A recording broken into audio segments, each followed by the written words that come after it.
తిరగేసిన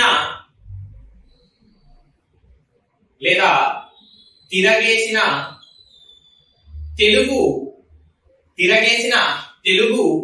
ఒకటి సంఖ్య. తిరగేసిన ఒకటి సంఖ్య. తెలుగులో ఒకటిని ఎలా రాస్తామంటే ఇలా సూచిస్తామండి. తెలుగు సంఖ్యలో, తెలుగు సంఖ్యామానంలో, తెలుగు సంఖ్య వ్యవస్థలో 1, 2 సూచిస్తాం. ఇది ఆంగ్లం అండి. 1, 2, 3 ఇది ఆంగ్లం. తెలుగు సంఖ్యా వ్యవస్థలో 1 ఇలా సూచిస్తాం.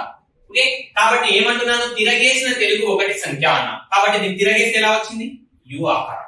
ఆంగ్ల యు ఆకారం లేదా తిరగేసిన ఒకటి సంఖ్య తెలుగులోని తెలుగు సంఖ్యా వ్యవస్థలో తిరగేసిన ఒకటి సంఖ్య అని సూచించడం జరుగుతుంది.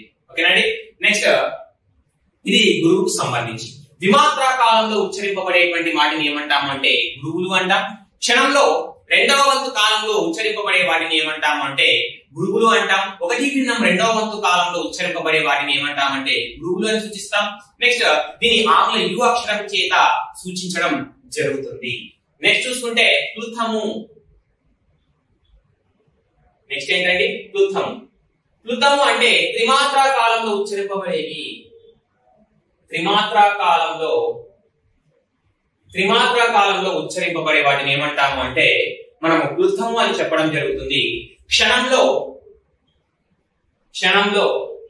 3/4వ వంతు కాలంలో 3/4వ వంతు కాలంలో ఉచ్చరింపబడే వాటిని ఏమంటామంటే ప్లుతాలు అంటాం. క్షణంలో 3/4వ వంతు కాలంలో ఉచ్చరింపబడే వాటిని ఏమంటామంటే ప్లుతాలు అంటాం. ప్లుతాలను కూడా ఆంగ్ల యు అక్షరం చేత అనే గురువుతోనే సూచించడం జరుగుతుంది. ఓకే, నెక్స్ట్ ప్లుతాలు ఏవి సార్ అంటే ఐకామావులు. ఐకామావులను ఏమంటాము అంటే ప్లుతాలు అని పిలవడం జరుగుతుంది. ఐకామావులను ఏమంటాం? ప్లుతాలు అని పిలవడం జరుగుతుంది. ఓకే, నెక్స్ట్ వ్యంజన కాలం. నెక్స్ట్ ఏంటంటే వ్యంజన కాలం. ఓకే, అరమాత్రా కాలంలో ఉచ్చరింపబడేటువంటి వాటిని ఏమంటామంటే వ్యంజనాలు అని పిలుస్తాం.